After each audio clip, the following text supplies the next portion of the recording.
បាទបងប្អូនអរគ្នាអានេះខ្ញុំចង់លើកឡើងពីផ្ទះវិឡាកូនកាត់ផ្ទះល្វែងដែលខ្ញុំធ្វើនៅខាងភ្នំពេញបាទផ្ទះហ្នឹងឃើញតែរូបរាងអញ្ចឹងណាធ្វើឲ្យស្អាតចុយសេះហើយបងប្អូននេះខ្ញុំធ្វើហ្នឹងពីរជាន់ផ្ទះហ្នឹងផ្លង់សេមួយស្លឹកអញ្ចឹងជាន់ ground floor និង first floor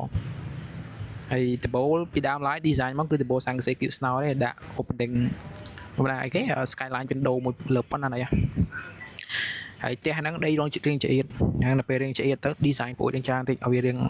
ខ្យល់ចេញចូលច្រើនមិនស្អុះស្អាតហើយខាងមុខដាក់សិតបិទពីដានក្រូឈើបងប្អូនក្រូឈើកាត់ប្លង់ដាក់ភ្លីពីដានលើវិញដាក់សិតពីដានឈើទៀតញាក់សាច់ពីបងប្អូនមើលចរឹងដៃវិញចរឹងដៃសាមញ្ញឯងដាក់ដៃអាឡូង10លីហ្នឹងឥឡូវដៃប្រទេសដៃជ្រុងមកបាញ់ខ្មៅមកស្អាតចាស់ហ៎ហើយបើរៀងពីមុខវិញអែមញាក់ណាមានអញ្ចឹងអាខាងនោះ wall របស់យើងធ្វើអញ្ចឹងទេបានកន្លែងហ្នឹងហើយបើមើលពី bird view វិញកន្លែងនេះមុខផ្ទះចតឡានបាន2គ្រឿង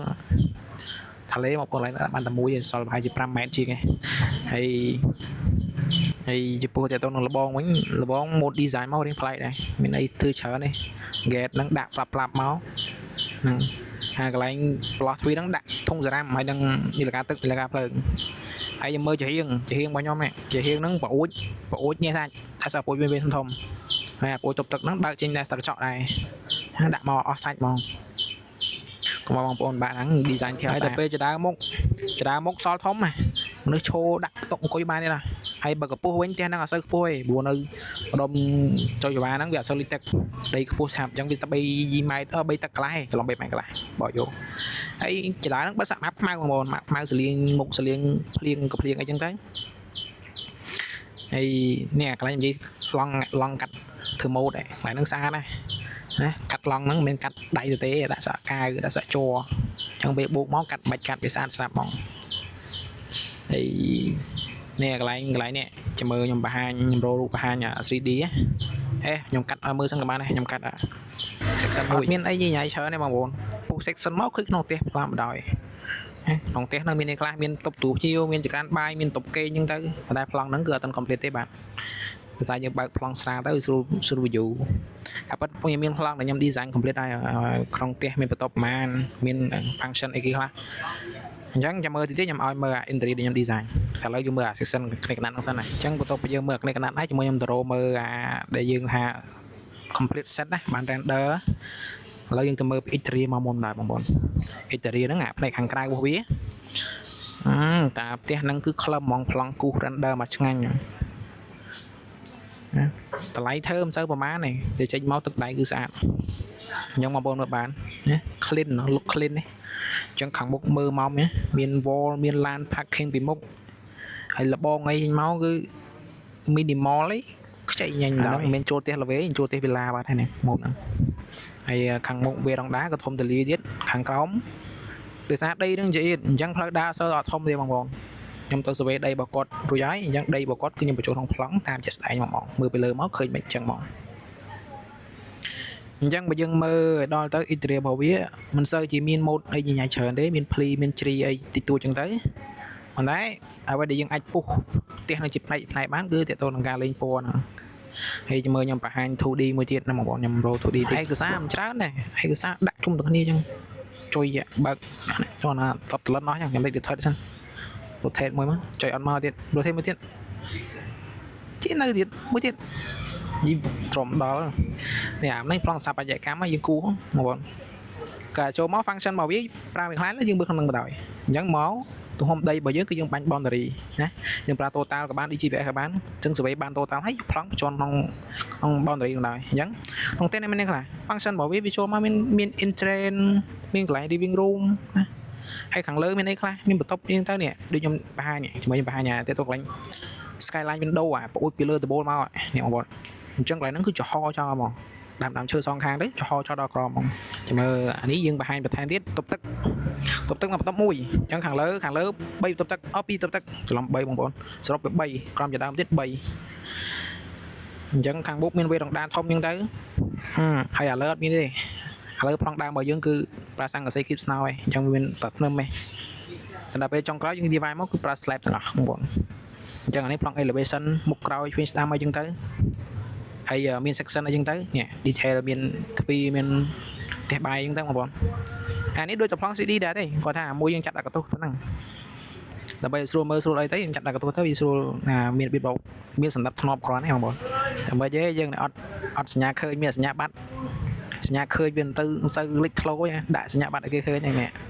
thì cái mình là phần năng bằng bồn anh ấy để tôi làm proposal lên phơi bị môn chẳng draft 4 cứ tiếc là bây sắp ra bằng bồn mình tên bị lai này là bây phải nó slash trên máu cứ chỉ tiếc bị lai bây ra đây bảo có tôi thơ là bây giờ cả mình đấy bị off space nhưng còn chọn bàn hall cả một đặt lan đặt auto như tới nhưng nhầm mơ documentary mình thiệt mìnhต้อง build show mìnhต้อง drawing 2D អីមក play ហ្មងហើយចំពោះនេះឯកសារខ្ញុំធ្វើចាប់ដើមក្រុងប៉ូលីបងប្អូនអាគេនឹងមានផ្ទះចាស់ប្រកបផ្ទះចាស់ហ្នឹងវាយចោលរើផ្សេងតិចដើម្បីធ្វើផ្ទះហ្នឹងអញ្ចឹងពេលធ្វើដំបូងតាំងពី foundation មកយើងមានរូបទាំងអស់អាហ្នឹងយើងនេះមានឡើង check size and inspection នេះអាកន្លែង skyline window ឲ្យទុកដល់លើទៅខ្ញុំថាបាច់បារម្ភនេះមើលចតលហ្នឹងឡើងបណ្ឌិតគ្រប់ច្រកគ្រប់យ៉ាងហ្មងទៅលំអិតហ្មងបងជាងធ្វើមួយយើងទាំងអស់គ្នាហ្នឹងអញ្ចឹងពួកគាត់ទៅហេតុបានទេអានេះតើតើនឹង interior ខ្ញុំនិយាយថាជាងមានគេខ្លះខាងក្នុងនេះ file ខ្ញុំធ្វើមុន render រួចអញ្ចឹងខាងក្នុងមានពីដាទៅ living room អញ្ចឹងមានចដាឡើងហើយតុបទឹកកន្លែងក្រោមចដាហ្នឹងទៅយើងប្រើមកលទ្ធភាពហ្មងពីដារបស់យើងដាក់កង្ហារដាក់អញ្ចឹងទៅមានទូទោះខ្ញុំកាន់ដៃមានតុអីអញ្ចឹងទៅហើយក្រូប្រើក្រូពណ៌សអញ្ចឹងទៅស្អាតអញ្ចឹងយើងមើលពី back view ខាងណាខាងនេះយើងឈរ back side force side មើលអស់ទៅអានេះតុបទេងក្រោមយើងអត់សូវធំទេដោយសារទីយើងខ្លីហើយអានេះរូបភាពដែលយើងសាងសង់ណាបងប្អូនសាងសង់ដល់ពីដំណាក់កាលសាងសង់រហូតដល់តែពណ៌ចុងក្រោយនេះកន្លែងពណ៌នេះខ្ញុំនិយាយពណ៌បងដោយសារចាស់ទៀតគឺស្អាតពណ៌ពងមាន់ហើយចំពោះលបងវិញដូចខ្ញុំថាអញ្ចឹងអត់ mode អីញ៉ៃអាចច្រើនទេ mode ដាក់មក minimal តាមប្លង់ហ្មង proposal មិនទៅអញ្ចឹង simple អញ្ចឹងផ្ទះវាខ្លះធ្វើញ៉ៃពេកអត់ស្អាតទេដាក់ mode មកស្អាតមកសាបទៅអានឹងពេញនិយមបានរាប់រយឆ្នាំអត់ចេះហួសសម័យទេដាក់ទៅមក cool ឡង look cool កំពុងតែបញ្ចូលសលេងឥឡូវគេខលមកកាំងរូបកន្លែងហ្នឹងមួយបាត់ហើយបងប្អូនចាំមិនតិចចាំមើលឲ្យហួសតិចទៅព្រោះបានកាត់វីដេអូហ្នឹងចេញទុកឲ្យវែងអញ្ចឹងឆាប់បានរកលុយ Facebook ចាំមើលដល់ណាផុតឡាយតារីខតវិញយូរពេកលឹកកាត់ចោលដែរនេះយើងមើលបន្តទៀតអញ្ចឹងអត់មានអីទៅសាំញ៉ាំច្រើនទេហ្នឹងបងប្អូនអញ្ចឹងខ្ញុំដាក់ view ឲ្យមើលបន្តទៅអាពេលយើងធ្វើកំពុងធ្វើនេះរៀងមិនអីមិនដាក់អំពូភ្លើងមិនអញ្ចឹងយើង follow drawing ទាំងអស់ឲ្យបាក់ញ៉ៃកាយប្លង់ច្រើនអញ្ចឹងការធ្វើរបស់យើងគឺងាយអត់មានអីសាំញ៉ាំថុកស្មានទេអញ្ចឹងទៅមើលរាល់ថ្ងៃទៅជាងធ្វើអីមិនទៅជិតឡើងការងារទេហើយអញ្ចឹងផ្ទះហ្នឹងបងប្អូនចង់ធ្វើខ្ញុំ recommend ឲ្យបានទំហំ6ឬក៏6 14អីទៅផ្ទះហ្នឹងគឺធ្វើបានស្អាតបើមិនជាបងប្អូនចង់បានឲ្យខ្លីអាហ្នឹងកាត់ផ្ទះល្វែងហើយរៀបប្រសើរបានស្អាតទេហើយបើមិនជាអាចមានសួនមានអីទៀតរត់តែពិសេសមកខ្ញុំអត់សូវមានន័យច្រើនទេដោយសារតែផ្ទះរបស់យើងគឺវាមានតែប៉ុណ្ណឹងផ្ទះតូចទេអញ្ចឹងខ្ញុំធ្វើវីដេអូវិញអញ្ចឹងអត់មានអីនិយាយច្រើនទេកុំឲ្យថាធ្វើទៅសាំពេកវីដេអូផ្ទះប៉ុណ្ណឹងកុំធ្វើវិញពេកអញ្ចឹងបើសិនជាបងប្អូនចង់បាន soft នៃផ្ទះមួយហ្នឹងចាំចូល Telegram ទៅខ្ញុំទុកឲ្យណា